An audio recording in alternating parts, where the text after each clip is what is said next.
नमस्ते भाभी। नमस्ते पूजा, क्या हाल है? मैं ठीक हूँ, आप बताओ।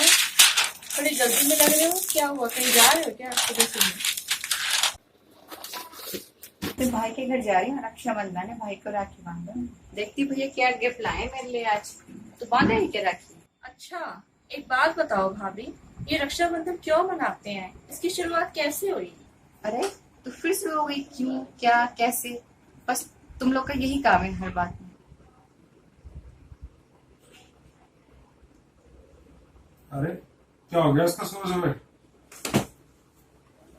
क्या हो गया सुबह सुबह? किससे बोला कि अरे पूजा, तू कब आई? नमस्ते भैया। बस, क्या हाल है? बस बढ़िया। बैठो। बस परमात्मा की दया से सब ठीक है, आप बताओ। बस सब मौज है। और आज राखी बात नहीं आई हो क्या मुझे? नहीं भैया। क्यों, सगा भाई नहीं हूँ तो क्या हुआ? भैया तो कहती है मुझे। राखी तो बांध सकती हो रक्षाबंधन के दिन। अरे कैसी राखी, पर इसके सवालों के जवाब तो दो। हाँ भैया, आप ही बता दो, भाभी ने तो बताया नहीं कि रक्षाबंधन क्यों मनाते हैं।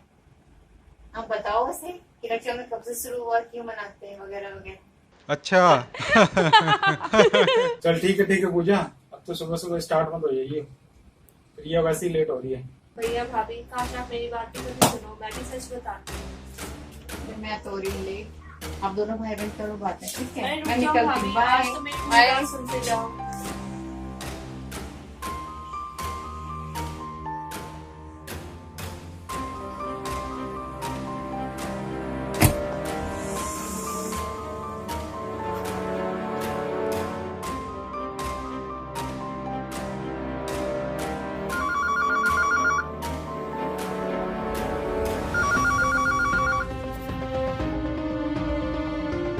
हेलो। सर, ये जिनका भी फोन है, इनका एक्सीडेंट हो गया और इन्हें सिविल हॉस्पिटल लेकर जाया जा रहा है।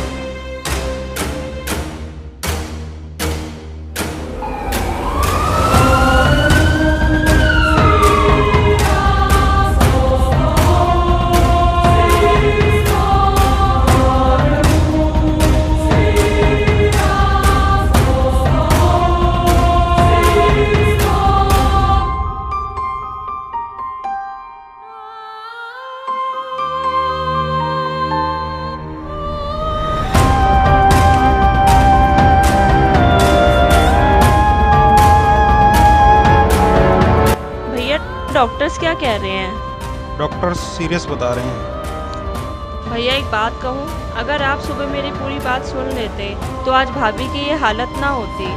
कौन सी बात? सुबह मैं यही बताना चाहती थी कि भाभी जो साधना कर रही हैं, भाभी उससे अपनी रक्षा ही नहीं कर पाई तो अपने भाई की रक्षा कैसे कर पाएंगी? दोस्तों, पूजा ने जीवन को बताया कि अगर प्रिया सुबह पूजा के कहने पर रुक जाती तो आज हॉस्पिटल में मौत और जिंदगी के बीच संघर्ष ना कर रही होती।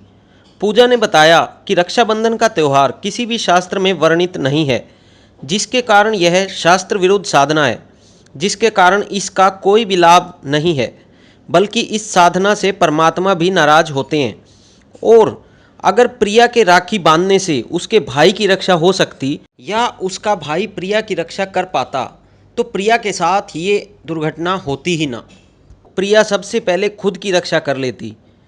इसका मतलब रक्षाबंधन से किसी भी भाई की रक्षा नहीं हो सकती, बल्कि शास्त्र अनुकूल साधना करने से हमारी रक्षा पूर्ण परमात्मा करता है।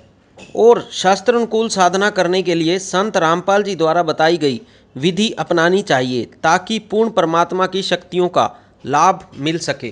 ठीक है पूजा, तुम सही कह रही थी। मुझे नहीं पता था इतना भारी नुकसान हो जाएगा तेरी बात ना सुनने से। अब हम भी संत रामपाल जी के सत्संग सुनेंगे। ठीक कह रहे हो आप। आपकी बात सुन के मुझे भी ऐसा लग रहा है कि हमें भी संत रामपाल जी के सत्संग सुनने चाहिए। अगर आप भी सुरक्षित और सुखी जीवन जीना चाहते हैं और अकाल मौत से बचना चाहते हैं तो आज से ही संत रामपाल जी के मंगलमय प्रवचन सुनना शुरू कीजिए। परमपिता परमात्मा हमें ये समझाने की चेष्टा करते हैं कि काल भगवान ने सारी उल्टी रीति हमारे चिपका रखी है।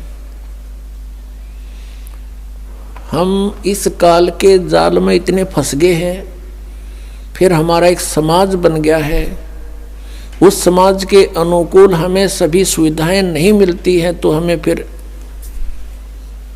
बहुत परेशानियां होती हैं बिना ज्ञान के। हम दुखी बिना ज्ञान के हैं यहाँ पर। जब हमें ज्ञान हो जाएगा फिर ये बातें हमें दुखी नहीं करेंगी।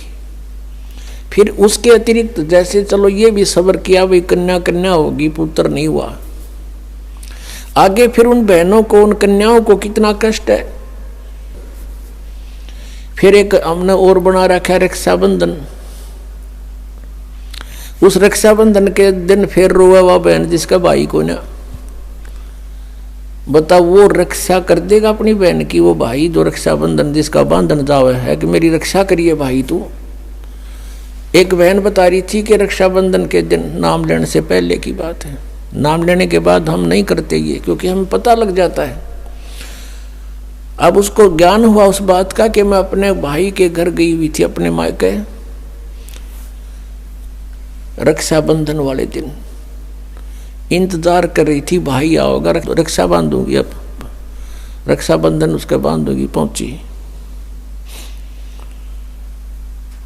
भाई नहीं आया, उसका शव आया। उस दिन एक्सीडेंट हो गया, दुर्घटना होगी,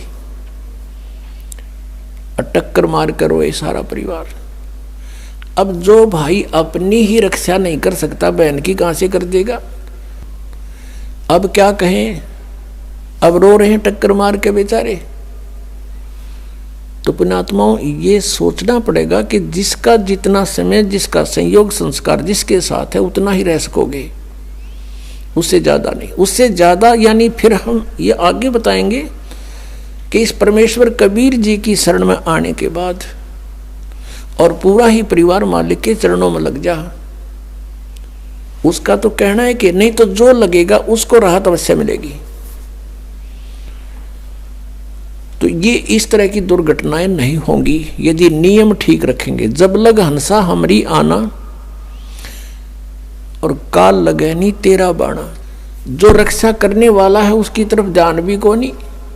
तो परमात्मा ये याद दिलाते हैं कि तुम समर्थ का शरणा गहो रंगोरी हो, और फिर कबू ना हो अकाज राम रंगोरी हो। फिर उनके जो संस्कार हैं वो बहुत आसानी से हल्के होकर निमट जाएंगे, और ये अननेसेसरी चोट नहीं लगने दे भगवान। आयु बढ़ा देगा ये परमात्मा, ये समर्थ शक्ति है, परमेश्वर है, ये पूर्ण परमात्मा है। अब वेद गवाही देते हैं कि भगवान उम्र बढ़ा देता है, लेकिन वो है कौन परमात्मा? वो पूर्ण ब्रह्म है, कबीर देव है। और कोई परमात्मा जिनको हम भगवान मानते थे वो हमारी आयु एक्सटेंड नहीं कर सकते।